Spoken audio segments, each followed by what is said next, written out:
Welcome to On Texas Football. Time for the Saturday morning conversation. I'm Bobby Burton. This episode of On Texas Football brought to you by the folks over at Advanced Pain Care.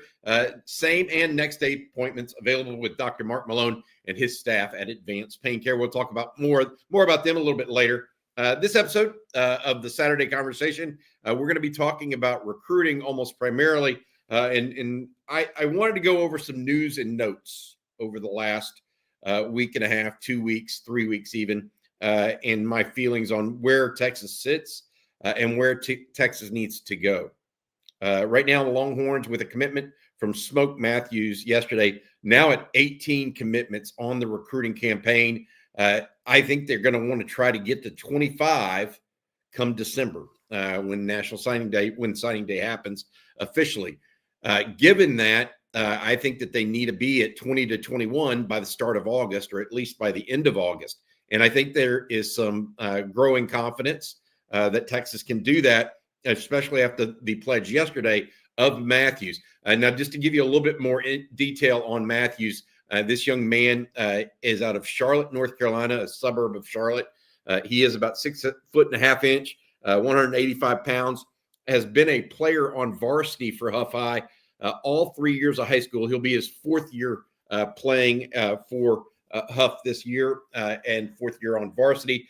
He is a nationally rated prospect, anywhere from 50 in the country up to around, I think, 99 ESPN has him at right now. He's a long-armed cornerback that I think is going to be really, really good at the University of Texas. He joins a defensive back class that includes Jermaine Bishop out of Willis, Texas, Hayward Howard out of New Orleans, Louisiana, and then also Yaheem Riley, the local product out of Austin's Anderson High School. Those four will make up the defensive backfield group for the University of Texas in this recruiting class. I still think that Texas could go one deeper along the defensive backfield front, but Matthews choosing Texas over Florida State, South Carolina, Clemson, and Miami. It really came down to, at the very end, Texas and South Carolina. South Carolina, he had some friends going to school there, but Matthews is an interesting guy in that he actually kind of put the word out on the street that he wanted to go to Texas, or at least wanted to talk to Texas during the recruiting process. And Matthews became the very first new offer from Texas cornerbacks coach Mark Orfe. Now, Bishop and Hayward Howard and Yaheem Riley had kind of been offered before or by different position coaches, but Orfe was the primary recruiter for Samari Matthews and saw it all the way to the end. That's a big pickup for the University of Texas. A lot of thoughts on this, where Texas is at right now. I want to mention one other thing as it relates to the secondary. Jermaine Bishop is a unique player for the University of Texas. We have him listed it as an athlete right now. Initially, we thought he was going to be a cornerback in this recruiting class. It looks like now he might have the latitude and leeway to move over to wide receiver, given that Texas only has two wide receiver commits in this class, in Chris Stewart and Cohen Brown. So now that that can happen, Texas frees up a spot either at wide receiver or at defensive back. I particularly think the Longhorns may want to look at a safety in this defensive back class to pair with Yaheem Riley, the Austin Anderson product. I mention all this because it kind of plays into the overall numbers perspective of the University of Texas. Right now, the Longhorns have one quarterback committed. That's obviously Dia Bell, the nation's number one quarterback by some folks, who won the Elite 11 a couple weeks back now. So I'm looking at all of this in a kind of broad perspective and trying to think, what does Texas need next? I mean, what are the things that Texas really needs to go after? And I wrote an article on Thursday about this, and it really came down to a couple things, because we're entering a new stage or a new era of recruiting, and we've been pretty clear about that. And Texas has lost some players that you thought Texas might get, or that we all thought Texas might get earlier this recruiting cycle. And obviously, NIL is playing a role here, and that's okay. as long as Texas still gets what it needs out of this recruiting class. And I look at this, at what Texas already has. I mentioned Adia Bell. You want an elite quarterback in every class if you can get one. Texas certainly did that. Well, here are the positions that I really came down to, and I want to see Texas see if they can't close out. I think they need another running back, or a running back in this recruiting class. It's been a couple of years since Texas signed an elite level, nationally ranked, top 25, top 50 type running back. There's one on the board right now, and he has made his decision date July 20th. That's a week from Sunday. We'll see what happens. His name is Derek Cooper, a running back out of Chaminade Madonna High School in Hollywood, Florida. That's deep. That's in the Miami Broward County area of Florida. Tremendous prospect. Someone that Jerry Hamilton has gone and seen in person. Just really physical, 6 foot, 205 pounds. Ran a 10.7 100 meter. Has played multiple positions on the football field, but projects as a running back for the Longhorns, and that's where they like him. Texas has been recruiting him for a while. Chad Scott, the Texas running backs coach, recruiting him. I mention that because as we look at what's left on the board, that is maybe one of the bigger priorities left. I think Texas is looking now for, with 18 commitments, they're looking to land some, I want to just haymakers, I guess is the best way to put it, right?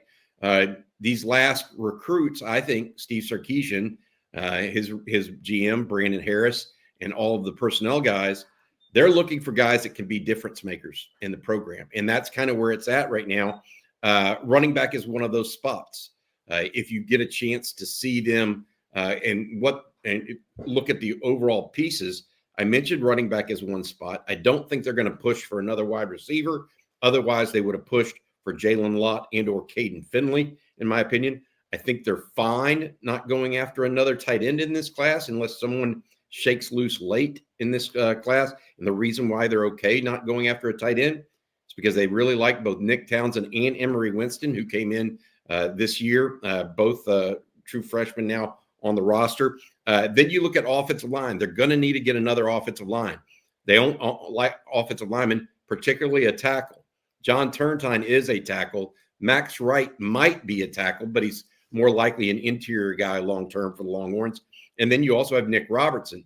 He's another interior guy, big guy out of Klein, that really, really good player. I mentioned that Texas still needs to go get an offensive tackle. They're going to continue to recruit Malachi Lee. That's a young man out of Honolulu that committed to Michigan a couple weeks back. We'll see if something happens with that over time. Don't expect anything quickly in that regard. And then along the defensive front, by missing out on Jamarian Carlton this week, who end up choosing Baylor with a much larger NIL package in regard to that, Texas now is going to try to pair somebody with Richard Wesley. We'll see what that means. I think they're going to have to wait and see if they continue to recruit or find new guys to recruit or what goes on, or maybe they have to go to the portal. Because remember, you have to remember now, Ethan Burke likely gone next year. Brad Spence could be gone, even though he's playing linebacker. He's going to be an edge guy. And then also Trey Moore will be gone. So Texas needs more guys in that list. And yes, they already have a good group in guys like Colton Vosick and Colin Simmons, obviously, even Zena Umeozulu. But that you can't go into 2026 with only 5 guys in that roster room. So we'll see what exactly happens there and who they can add to go alongside Richard Wesley. By the way, Jerry Hamilton saw Wesley this weekend and said he was just absolutely this week during the work week, went and saw him work out. And he said Richard Wesley just looks fantastic. At defensive tackle, look, Texas has 3 right now. They want 4 in this class at the minimum. Vodney Cleveland out of Birmingham, Alabama, Corey Wells out of Petal, Mississippi, and then also Dylan Berryman out of Monroe, Louisiana. Those 3 are set for Texas. Texas still going hard, though, on James Johnson out of the South Florida, as well as Kendall Gerville and Jamion Winfield. Gerville, obviously, going to Florida, and Winfield right now out of Richardson committed to USC. Johnson committed to Georgia. But Texas is not giving up hope on any of those guys, and they may try to find other guys that they might be able to get in on this year as well. So we'll see. But I feel like they have to get one more defensive lineman and one more defensive end to kind of fill out this defensive line front for this roster. All right, at linebacker, Texas got Cozy Okpala last week. That puts a lot of focus on Tyler Atkinson, young man out of Georgia, who is expected to announce his decision. Georgia is thought to be the front runner by most. Texas has been there the whole time. He spent some time in Austin this summer. The Longhorns feel like they have a great relationship with him, but we'll have to wait and see how this goes. And we don't know exactly when he might make a decision. Could he do something as soon as in the next couple of weeks? We just don't know yet. He has not announced anything or created a time frame or a timeline for anyone, so we'll have to wait and follow that. But Texas in a striking position with Tyler Atkinson, in my opinion. Not necessarily that they're going to get him. It's much like the same situation with Derek Cooper, the running back out of Hollywood, Florida. Texas is in a really, really strong position from being able to prioritize these guys.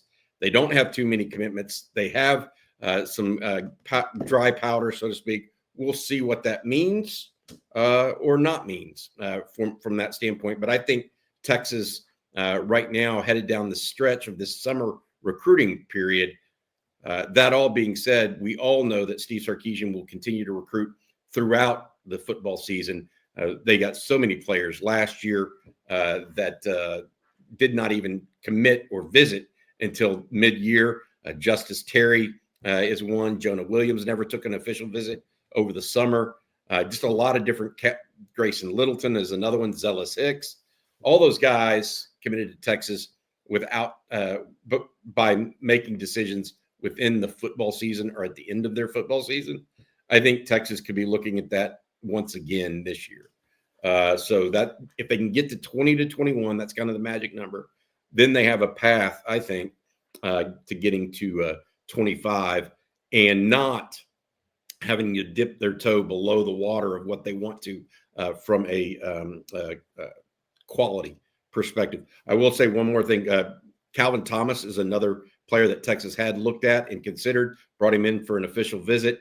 He's a linebacker out of the Houston area, Cypress School District. He is expected to commit to North Carolina later today. So you can mark him off the list as well for Texas. All right. Before I finish up with closing thoughts, I want to allow our friends over at Advanced Pain Care to tell you a little bit about them. Pros know the pain stops here. Physical therapy helps me as an athlete then and now. And do I still need therapy? Yes. Advanced Pain Care helps with that. Injuries will stack up. They'll add up. You can't let those injuries get you down, and Advanced Pain Care has been very helpful for me. We can help with whatever's got you down, from nerve damage to our spinal cord stimulator. Pain is inevitable. Suffering is optional. Same-day appointments available. Advanced Pain Care. The pain stops here. As I close this up, and thanks to Dr. Mark Malone and Advanced Pain Care for their sponsorship of this show. Before I close up this morning, I want to sit back and look at recruiting from this standpoint of kind of get the juices flowing and my mind flowing.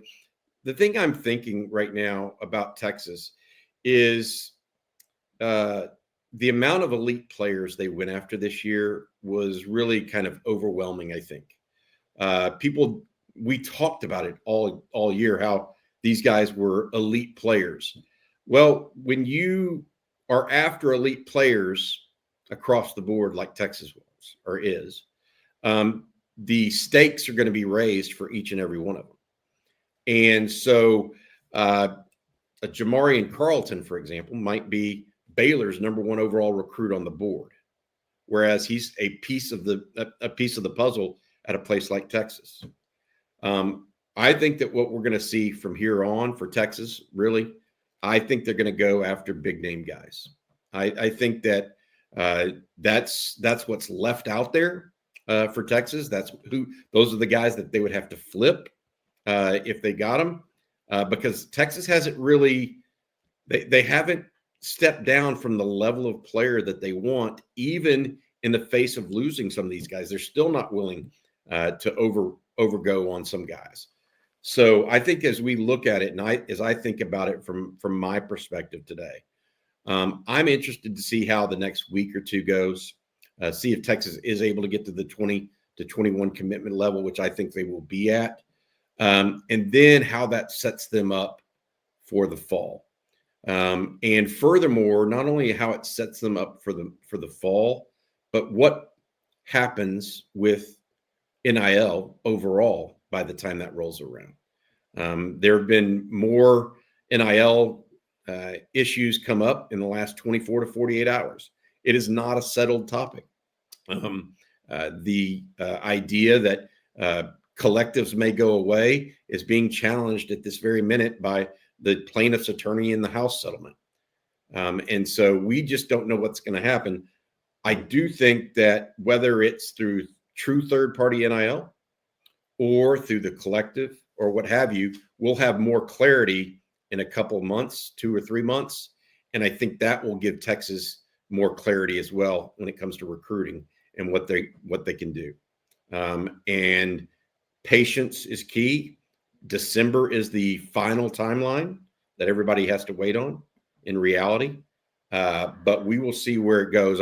I feel I am very cautiously optimistic right now after the Smoke Matthews commitment and where I think Texas has a fighter's or at least a puncher's chance on some big time players down the stretch.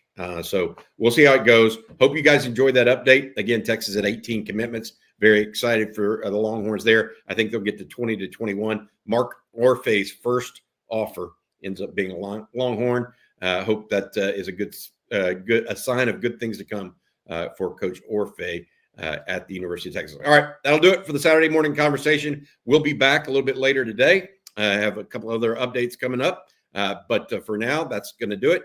Thank you so much for watching, and thanks again to Advanced Pain Care and Dr. Mark Malone for sponsoring the Saturday conversation. You guys have a good weekend. Hook 'em horns.